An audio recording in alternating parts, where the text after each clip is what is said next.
Oui, en effet, il y a une forte participation au vote par anticipation. Bon, ça a tendance à augmenter un peu à chaque élection, mais cette fois-ci, c'est encore plus fort. Et comme il y avait un intérêt déjà au niveau médiatique pour toute l'élection en raison de la guerre commerciale avec les États-Unis, ben là, on peut interpréter cette forte participation au vote par anticipation comme étant vraiment un signe qu'il y a un intérêt et qui risque aussi d'avoir une forte participation demain lors du jour J. Alors, est-ce que la victoire de McCartney et de son parti libéral est acquise pour tous?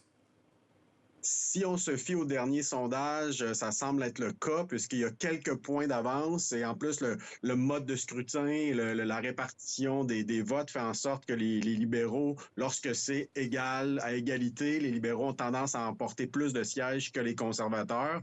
Donc effectivement, si les sondages disent vrai, c'est plutôt une victoire acquise pour les libéraux.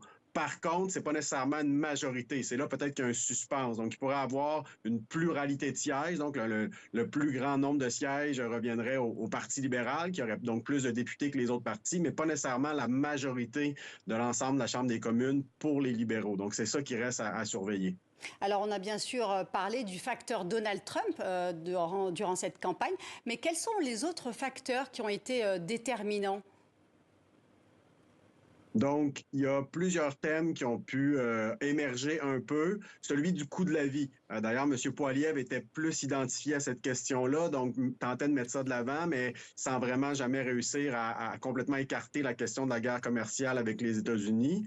Il y a également la question des finances publiques qui est ressortie parce que les partis ont sorti leur plateforme financière, finalement, leur cadre financier. Et là, on a vu que à peu près tous les partis prévoyaient des déficits très importants. Donc, ça a ramené cette question-là de l'avant, mais pas au point, semble-t-il, de faire changer d'avis les électeurs. Alors, qu'est-ce qu'attendent justement les électeurs de ce scrutin? Et qu'est-ce qu'ils veulent au top 3 de leur agenda, par exemple?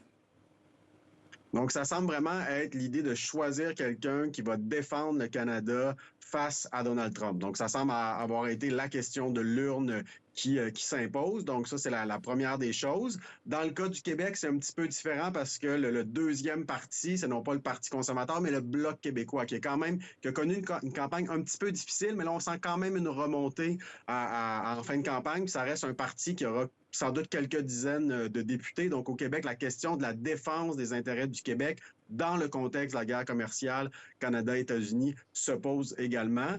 Et sinon, c'est vraiment la question du coût de la vie, parce que vraiment le prix des maisons, des logements au Canada a beaucoup augmenté dans les dernières années. Et là, forcément, c'est le genre d'enjeu qui reviendra dès que le cas échéant, ce sera réglé la question avec les États-Unis. C'est forcément la question du coût de la vie qui va revenir. Donc, ça reste quand même dans la tête, je pense, de beaucoup de Canadiens.